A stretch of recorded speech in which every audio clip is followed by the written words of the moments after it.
wheel and you pay attention to what you're doing. And there's the most simple aspect of why International never put castor into the front ends of these things is bewildering to me. Once everybody started going to power steering, all the other manufacturers, they started putting castor in the front ends. Which what that is, castor is actually the axis at which this pivot, where your knuckles pivot. IH, which back in the day pre-power steering, everybody didn't put very little to no castor in things to make it turn easy. With the advent of power steering, what they did is actually, if this is the front of the vehicle, this axis right here needs to be kicked back. That's what makes your vehicle track straight down the road.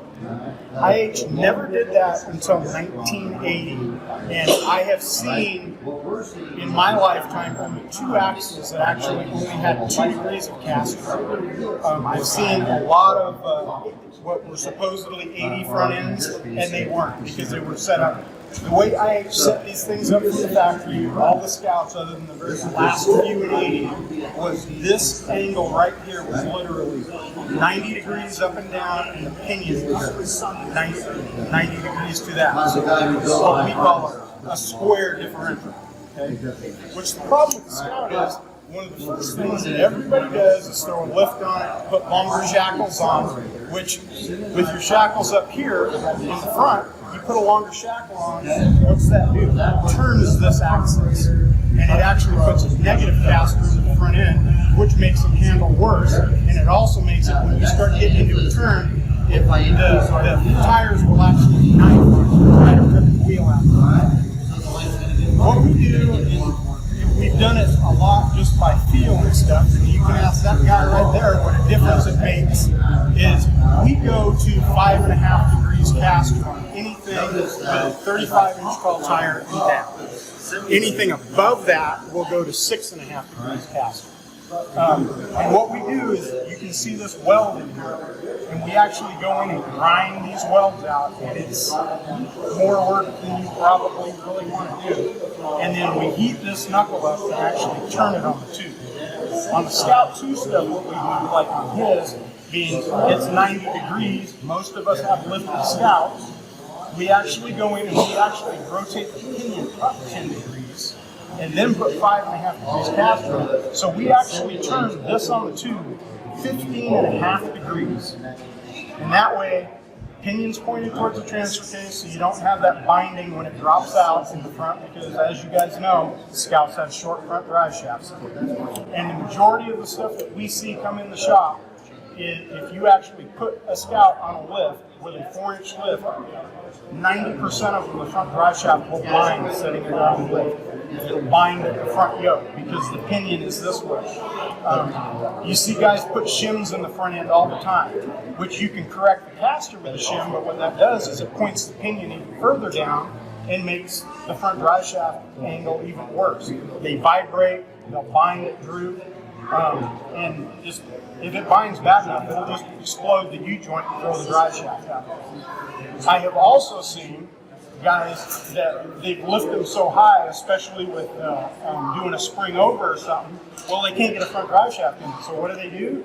They rotate the pinion up, and I had a Scout come into my shop, actually that orange one right there, when it showed up at my shop, and it had 13 degrees negative castor. It was undrivable on the spring. And that's why he wound up at my shop with the thing, because literally anything over 25 miles an hour, you couldn't drive it. So it's a simple, it's 5.5 degree change, but you can ask that man right there, it makes all the difference in the world. We are not doing anything to these axles that every other manufacturer, Ford, Jeep, Chevy, Dodge, you name it, everybody that ran Dana 30s and Dana 44s, when they went to the power steering, they all started putting castor. Not quite 5.5 degrees. Most of the OEM spec stuff is at like 3.5, 4.5 degrees. But we have found on the Scouts that 5.5 degrees works extremely well, and I think that difference is the length of the Ackerman angles, because on the Scouts, the steering arms and the pitman arm and stuff are so much longer than the majority of other manufacturers. And I think that's why that 5.5 degrees makes such a difference. We've played with all kinds of different degrees on stuff, but it is something that you think just moving that little bit wouldn't make that big a change, but it is dramatic. You go from keeping both hands on the wheels, especially when you got ruts and potholes, to you're at 70 miles an hour with one hand on the wheel and it doesn't care anymore. It's just something that I think every scout, whenever a guy comes into my shop, that is the first thing we talk about, because it goes from something that, yeah, you can drive it, you're not comfortable letting your 16-year-old kid get behind the wheel, to literally, if you do nothing else, that's one of the first things that I think every scout should have done to it, whether it's stock height or not. Because I mean, I don't know if Larry's in here, but Larry Bridges' Scout, if you go out and look at his Scout, we did the restoration on that, and it is basically a bone stock Scout, other than it has a cut and turn. His wife would not drive that Scout prior to us doing the restoration and doing that cut and turn. But now she'll drive it any day of the week because it is just, it makes a humongous difference for something so small.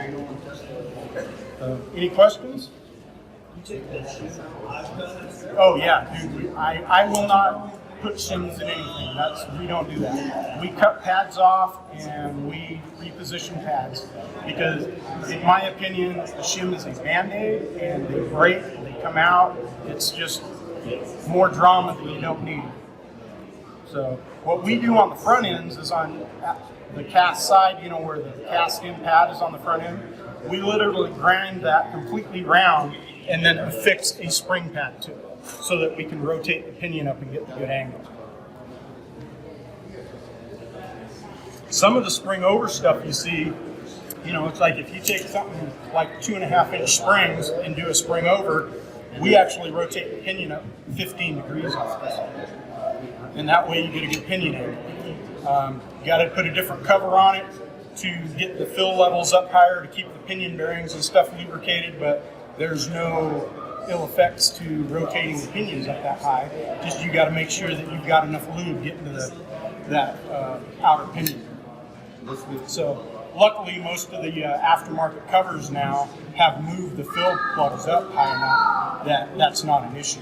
What I used to do before everybody had those covers is I used to actually take a cover and do a rectangle cut in it around the fill plug and then take it and turn it over to where the fill plug is higher and weld it back in.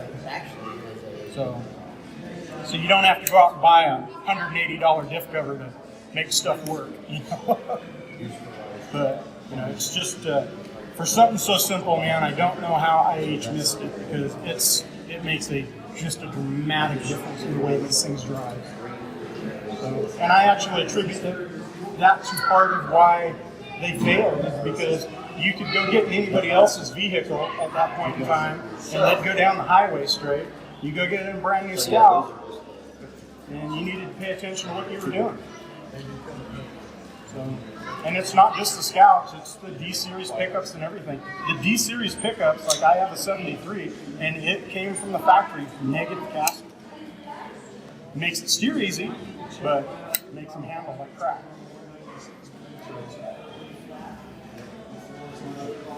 Anybody got any questions on it? Or? Huh?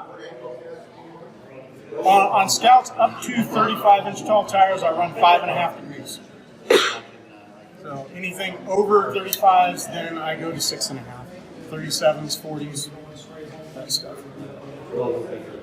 When we did Dustin's on Blanca, it's set up at 6.5 degrees in his. So, and Blanca, we've had it. So on 40-inch tall tires, we've had Blanca up to about 115 miles an hour, and it's one hand on the wheel. That thing goes straight down the highway. I'm right across the street. It's really something that, I mean, truly, if you're going to do one modification to the thing, do a cut and turn, get that casting right, and it makes it fun to drive.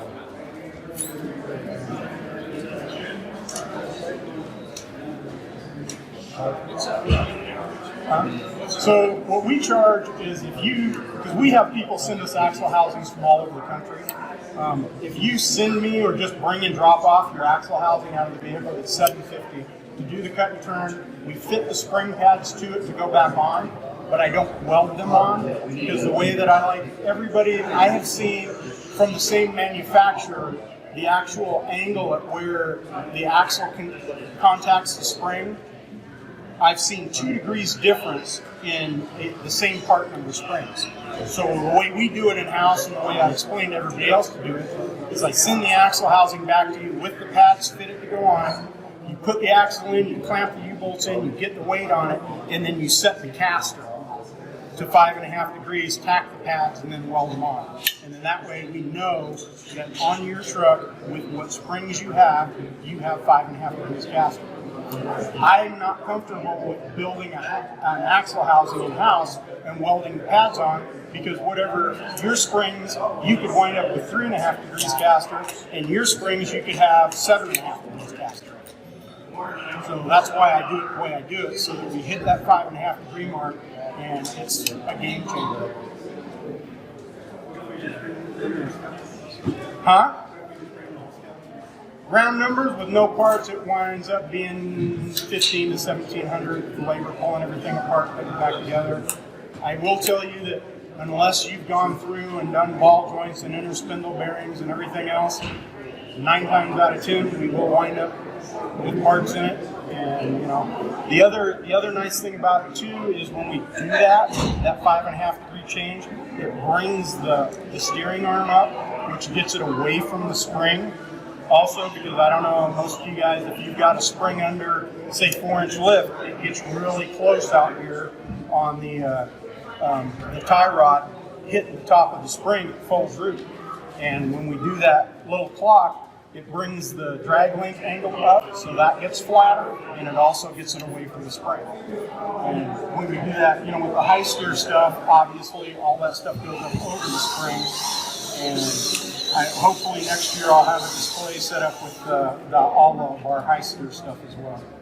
So, but it's amazing just to, because most of the time when you do a 4-inch lift, you don't need to do the Scouts have that long sector shaft box to begin with, and then you go put a drop hitman arm on it, and it's way too much stress on the frame, and it's way too much stress on the steering of the sector shaft itself. What's happening in a lot of stuff, we get boxes all the time where the sector shaft is actually twisted because of the strain they're putting on. The other nice thing is when there's guys sell braces and stuff to brace the steering box and stuff. When you do get the castor set up right, none of that stuff is necessary. It just goes down the road straight as an arrow. In my opinion, you put up those box braces and stuff on.